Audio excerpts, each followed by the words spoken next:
simple and consistent.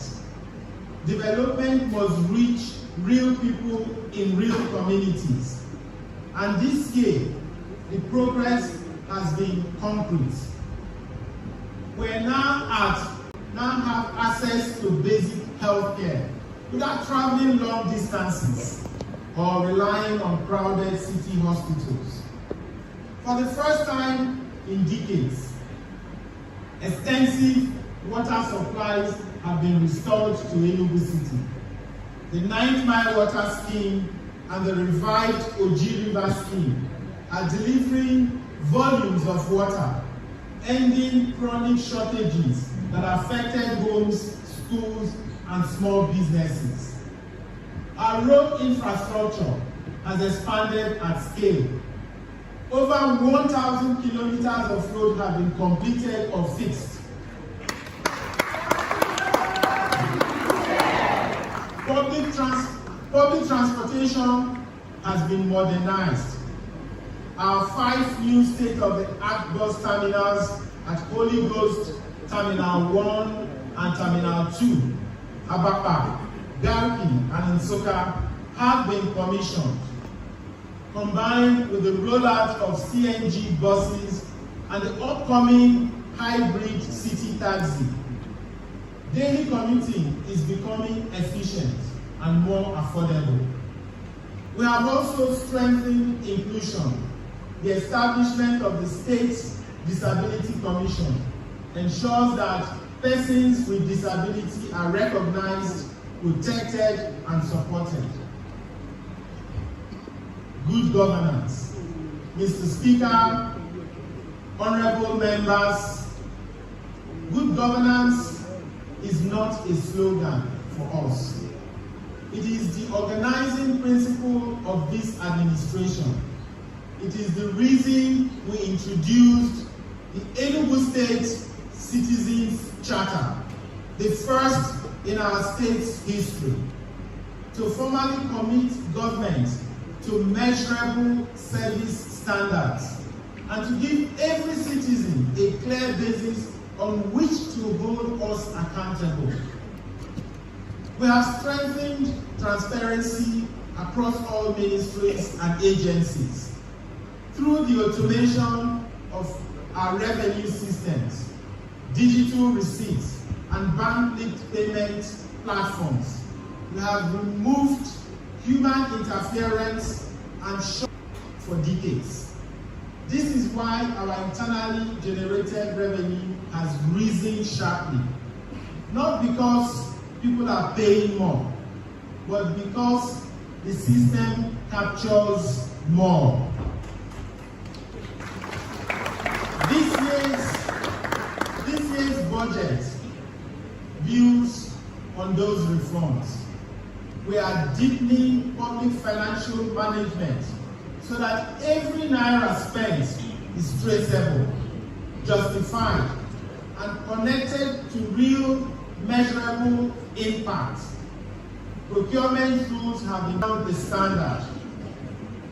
But good governance in the world, we have seen what happens when leadership becomes transactional, when institutions bend, and when citizens stop believing that government can act in their interest. In Enugu State, we have chosen a different path.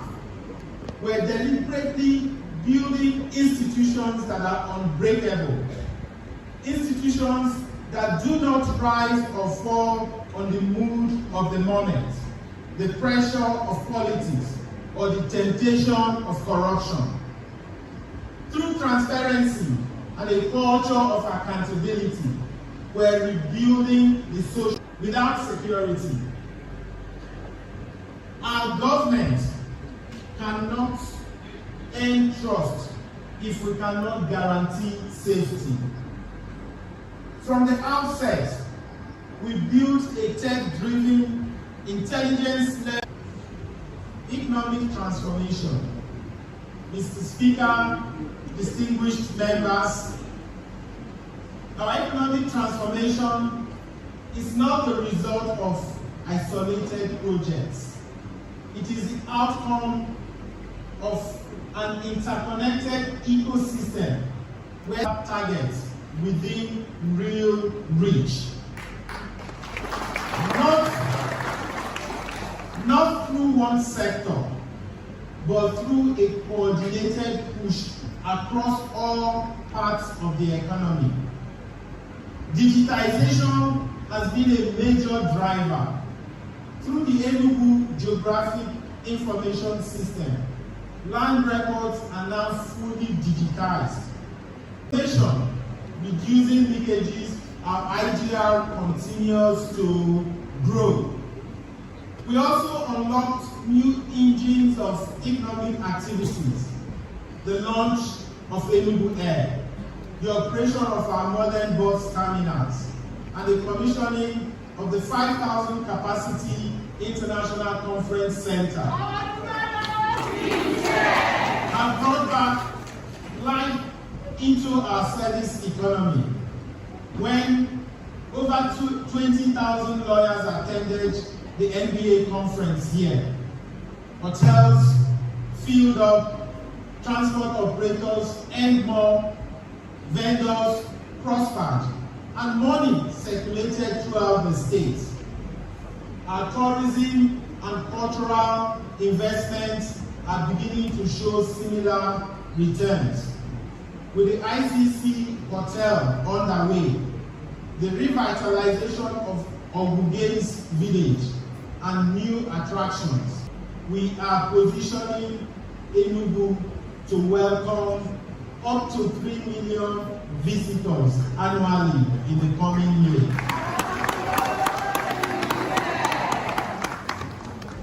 Agriculture, our 300,000 hectare land bank, smart farm estates in all 17 local government areas, and the tractor assembly plants are shifting farming from subsistence to scale. Thousands of our farmers and young people now have access to land mechanization, storage, and processing hubs. Through the Enugu United Palm Products Projects and agro-processing expansion, we are reviving cash crops and strengthening rural incomes.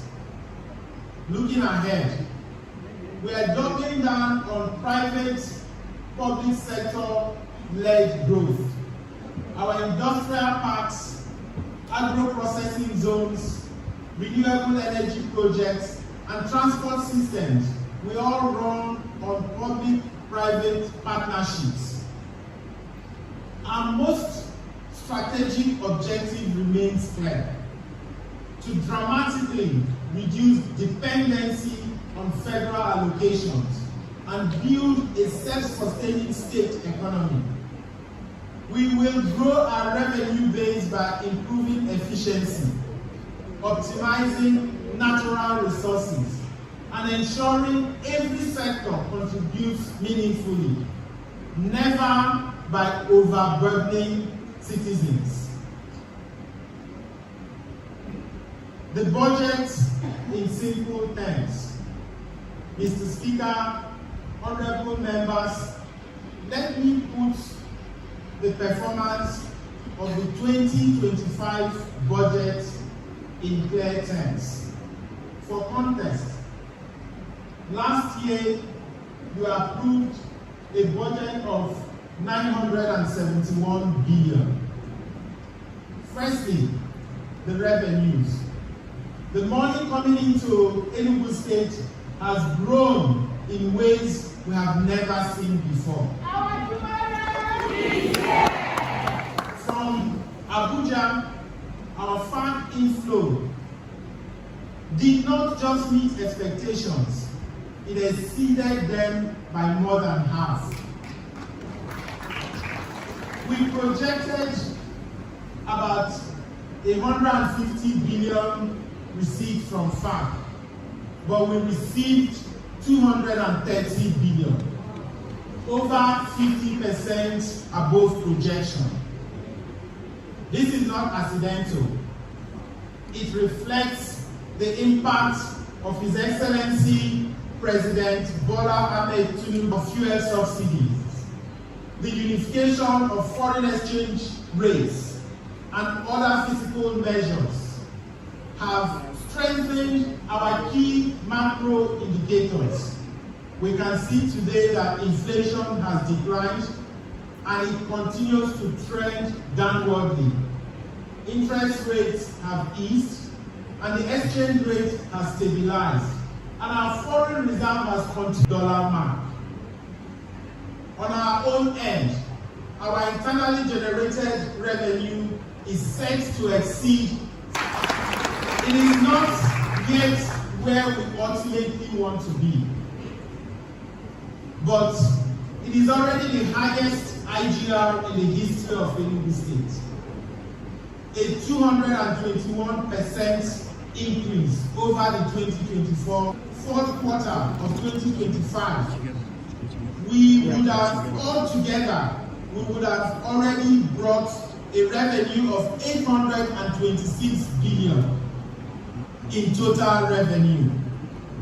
Now to the spending. We have spent 138 billion on salaries, pensions, and essential government services, which is about 92% of our planned spend for this year. And crucially, we invested 667 billion in capital projects, roads, schools, hospitals, water infrastructure, transport terminals, and revived state assets. When you put everything together, by the end of the year, we would have delivered about 83% of the overall budget. Mr. Speaker, in plain language, by the end of the year, almost everything we planned for 2025 will already be in place. This does not mean that the remaining projects have stopped. It simply means that they are in motion, with the largest one peaking. As you know, a lot of this peaks during the dry season. So November, December is going to witness a peak of those projects in the final quarter. And then let me just give you a quick breakdown of our revenue performance in 2025. Our recurrent revenue was originally budgeted, and our recurrent revenue is largely from FAC and IGR. We had projected or budgeted 692 billion. We actually got from both FAC and IGR, we received 676 billion, and that is 97.7% performance. In our capital receipts, we budgeted 278 billion, and we actually received 150 billion. That's a receipt of 53.7%. So, in all, if you look at the total inflow, the budget was, as I said earlier, 971 billion. The total inflow that came is 826 billion, and giving you a performance of over 85%.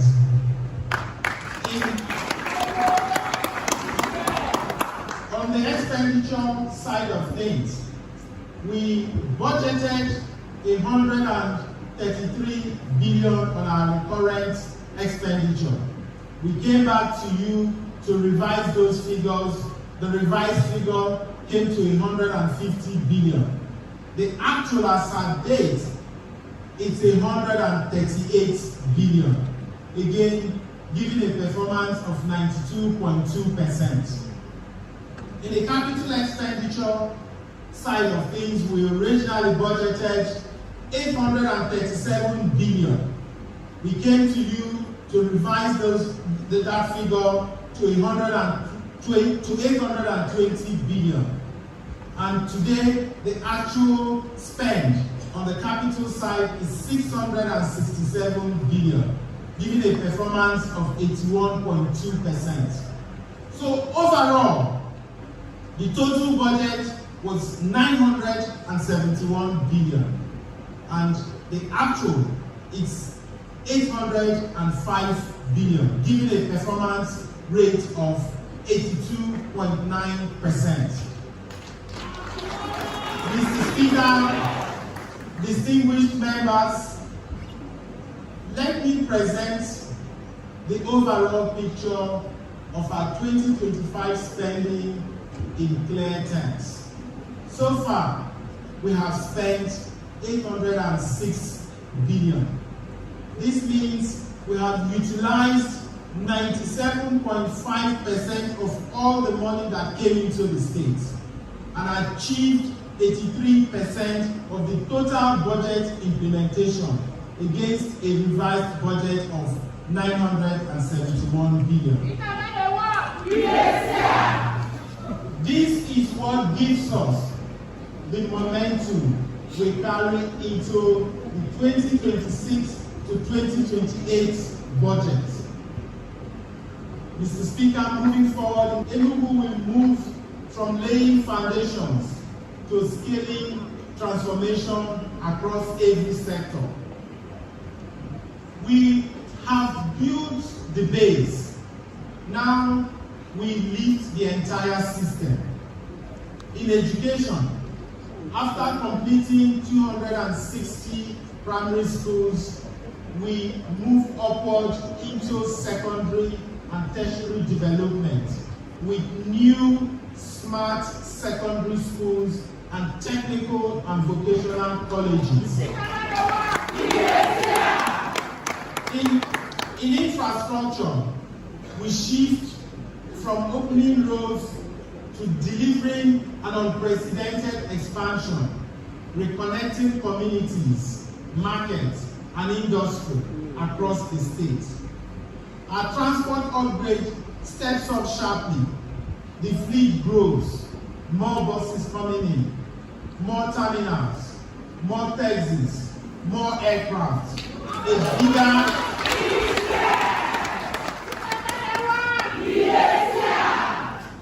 a bigger, cleaner, more organized system for our people.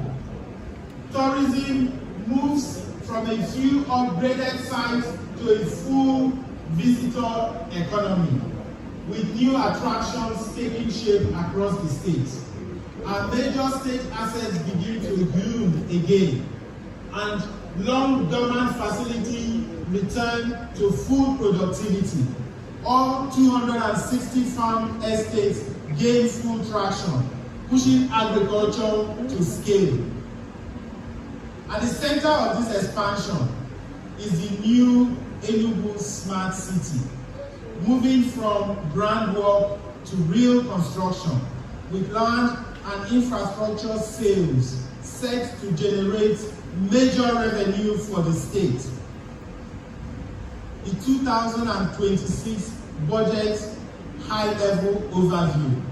Mr. Speaker, honorable members, with these initiatives in mind, and with our commitment to keep Enugu firmly on its growth path, we have proposed a total budget size of 1.62 trillion naira.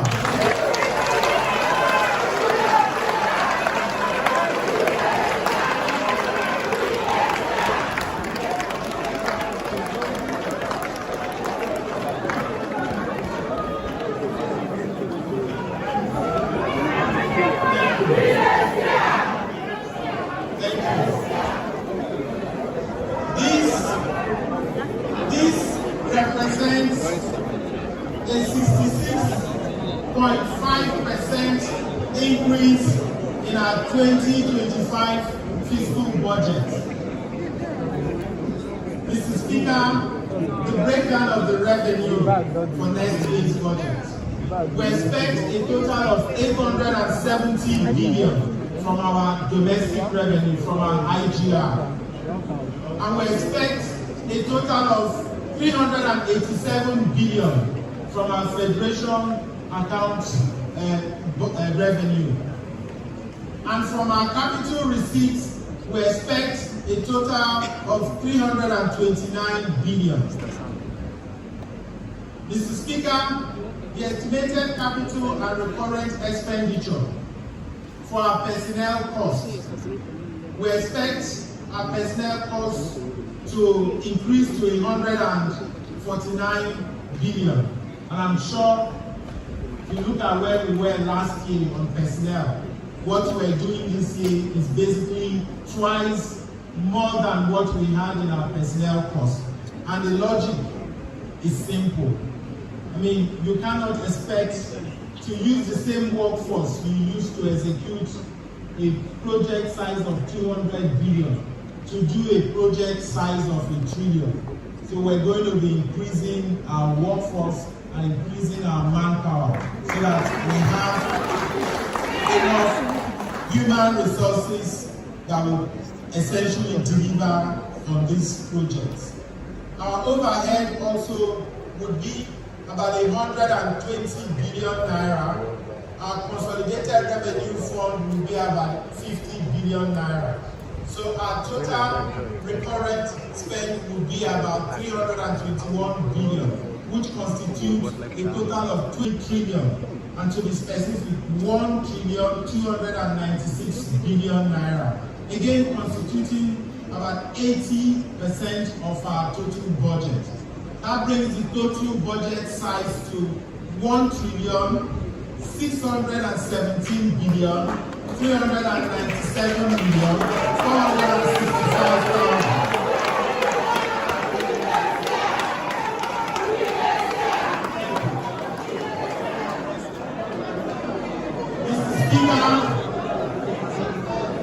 Distinguished members of this esteemed house,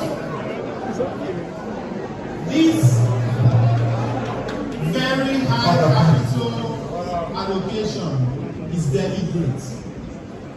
It reflects the scale of work ahead and our administration to sustain and accelerate the growth momentum across all the major sectors that we have talked about. So it reflects our administration resolve to achieve that. And I'll just give a snippet of the sectoral breakdown. We expect the administration sector to take 8% of the total budget, which is about 128 billion. The economic sector is allocated 51% of the total budget, bringing it to 825 billion. The law and justice sector will take 15 billion, bringing it to 1.54% of the total budget. The regional sector will take 2 billion, bringing it to 0.17%. And the social service sector will take 40.1%, bringing it to 644 billion. In simple terms, 2026 is the year Enugu moves from building foundations to delivering impact at scale. And now, allow me to present the changes this budget will support. The economic sector, we are allocating 868 billion, representing 61.1% of the capital expenditure to the economic sector. It's very strategic and deliberate. When we invest in agriculture, industry, and trade, we create jobs, reduce poverty, and generate revenue that strengthens the entire economy. The performance of this sector remains central to our vision of achieving a 7-fold GDP growth in Enugu State. Agriculture remains crucial to our pursuit of poverty eradication and self-sufficiency, with its potential to create massive job opportunities and expand our revenue base. Next year, we will complete the construction of all 260 farm estates. Each 200-hectare farm estate will be equipped with key infrastructure, central warehouses for produce aggregation and processing, tractor sheds, irrigation system, electricity, and water supply. Transportation. Transportation is the lifeblood of commerce. Without efficient mobility, no economy can thrive. In 2026, we will construct additional 5 new transport terminals located at Emene, Udi, Ogo, Four Corners, and Ogolafo. So, to further boost mobility, we also make provision for the procurement of 2,000 sedans for our city taxis. Enugu Air continues to serve as an economic enabler and a strategic platform for our emergence as a regional hub. Next year, we will acquire an additional 14 aircraft.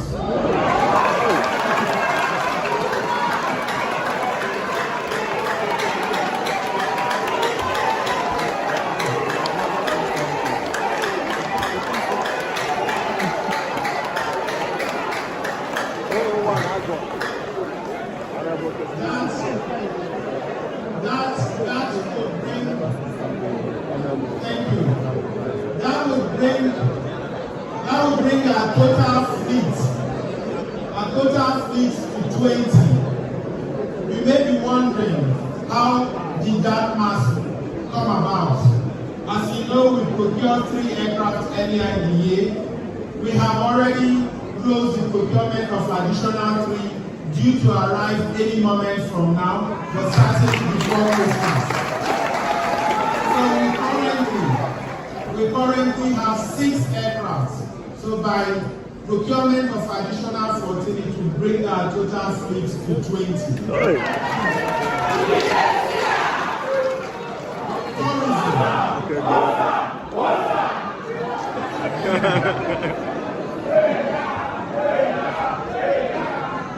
Tourism. Enugu's natural attractions, its hills, waterfalls, caves, and lush vegetation position the state as a natural tourism destination. We will sustain the major upgrades already underway. This includes the revamp of our home waterfall and caves, Obatu, Nsude, and Mbah Pine Forest, where we will unveil the first zip line in Nigeria. A similar upgrade will take place at the Akuke Sand Beach next year. Road infrastructure.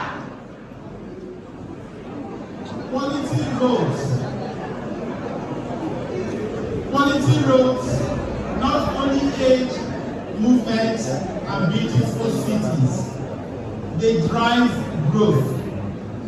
In 2026, we will pave 1,200 urban and rural roads, and a significant number of them will be our rural roads.